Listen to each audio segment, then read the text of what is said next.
Slice came the sound of the sharp knife against the plump red skin of the tomato. Thinner, harshly whispers a shadow, a shame shadow.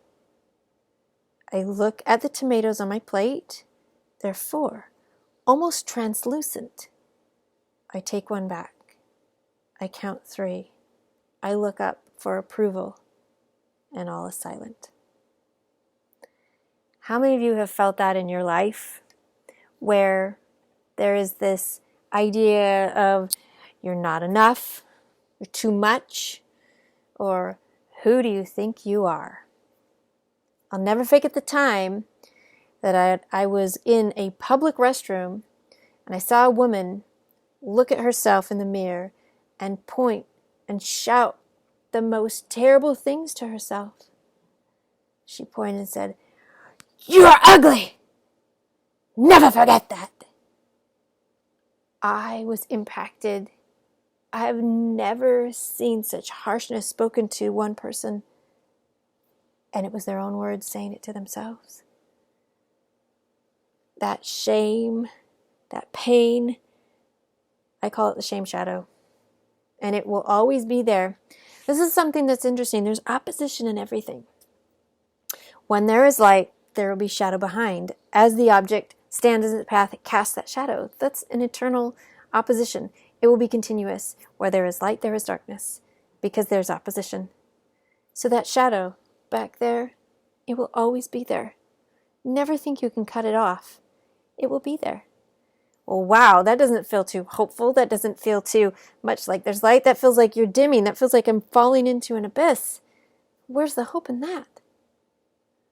Really, where the hope is the choice. You can either look at that shame shadow, be drawn in by it, listen to it continuously, or you can turn and shift towards the light and stay within that light, knowing the shadow is cast behind you, knowing he will never stop talking, knowing it's there, and knowing this is here, the sun is here, the light is here. That energy, that power, that strength is always here. Sometimes we feel that with this opposition, we kind of get a little nervous and a little scared. And we think, well, let's build up some protection around us. Sometimes you've heard it called to be a wall, or something where you can hide and protect yourself from. I call this the comfort cage. And as we are in our own comfort cage, we can never progress. Sometimes you might have heard of it as a comfort zone, but I don't believe in that. I believe we put up the bars of this entire cage all around us. It might be very small, it might be large, but we ourselves constructed it, made out of our own lies, made out of our own fear, and made out of our own pain. So how many of you enjoy sitting in your comfort cage? Just like a cage, as you can see through the bars of the lies, fear, and the pain, the shame shadow can come right in and sit beside you and continue to whisper these things. So now you're trapped in a comfort cage that you built from the lies, fears, and pain of your life, your situation, whatever it is. And old Shamey is just rattling on. Would you like to get out? Do you know that if you open up that cage and step out, do you know where you're going? Where you're going is in the learning zone. In the learning zone, it's tough out there. Some people have even described it as an arena, where all around you, beside you, you are the star of the show. Not knowing which battle is coming, not knowing which situation will be unfolded. Just knowing you have left that comfort cage and you are here within the learning zone.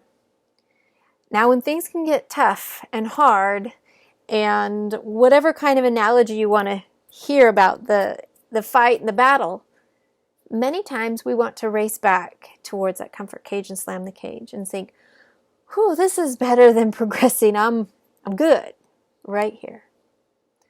But what we notice is if we run back to the comfort cage within the learning zone, we will notice more and more people actually making progress, actually receiving the things that we are wishing and desiring for. And so again, we step away from our comfort cage and go back into the learning zone. Soon we figure out that in this learning zone, there are some tough stuff. I call them hecklers, right?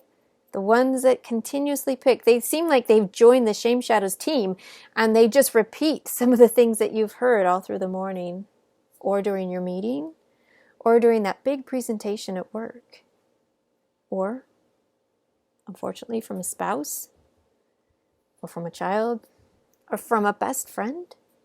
Really?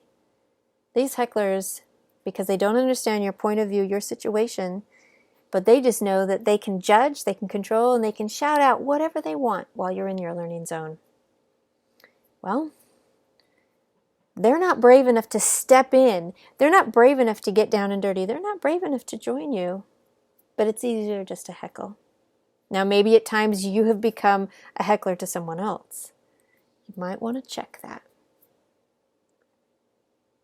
There are times when we are in this learning zone that we become very vulnerable. I call this the vulnerability prism, because just like a prism, when light is shown through it, colors are split. It helps to take our light, our faith, our hope, the divine nature that we have within ourselves, our self-worth, our knowledge, everything, even our integrity, our virtue that's within us. And with this vulnerability prism, it spreads out like all the colors of the rainbow. And suddenly we can see our skills, our gifts, our talents. And we can also see our weaknesses. But that's the vibrancy of this color, this rainbow, as our vulnerability prism splits and sees everything that what we are inside. And when there is light, the shadow is behind. So you have a choice in this vulnerability to shut it off and listen again to that shame shadow, or to make the choice to open it again and see your colors. Look and see where their weaknesses. See, can you strengthen them? The learning zone is a perfect place for all of this. And remember, there's zones, so there's timing. And there are places to rest, what I call the recovery road. Sometimes trials, pain, these things control a lot of pieces in our lives. And we find it a struggle to actually get through. And we need to know that there's an opportunity to rest. That the trial will not continue for 24 hours a day, 7 days a week, for 80,000 days. There are breaks. And sometimes there are only 1 hour breaks. Sometimes there are years worth of breaks. Please take that time to recover, to rest, to restore, to think, to review. And that's how we measure our progress as we continue forward. Recovery roads are perfect.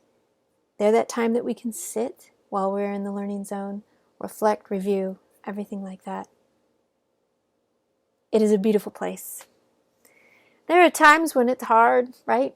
And we have to figure it out. We kick off our shoes and we try to ground ourselves immediately to reality. I'll never forget watching my son, who was 18 at the time. He was overcome with a new mental illness called schizophrenia.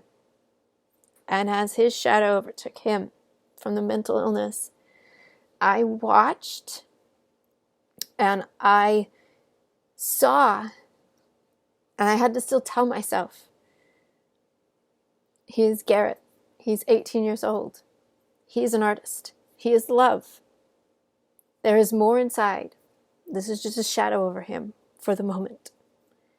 And again, it would ground me. We would repeat these things often. Take a deep breath. Say who you are. See what you can see. See what you can touch. Know what you can smell. Know that you're alive. Announce your age and know that you are worth it. All these things accumulate within my healing journey that can become your healing journey. How do we heal? How do we heal through the struggles and challenges of this life? Well, we recognize and notice first that negative voice in our head, that shame shadow, and realize, well, what is it actually saying? And start to learn that we don't have to accept that, but we can make the choice to stay within the light. And it tunes down what that shadow is saying. We have another option and choice to stay within the comfort cage that we so lovingly built out of all of our lies, fears, and pain. Or we can open that door and bravely step out into our learning zone, knowing that hecklers are there, holding a vulnerability prism where all of the colors shoot out. But in our weaknesses, we find our strengths. Within the zone, we find others. We find more people that are actually with us than are really against us. And that is truth. That's this healing journey as we're able to make it through. These are the things that I recognized as I left my darkness behind, as I came out of the darkness. And when I discovered it and made these choices, I knew that there was more. I could feel it. I could see it. Just like the sun fills you with energy. You can feel it radiating off your skin. It's the power of life. Plants can grow. Food can be obtained.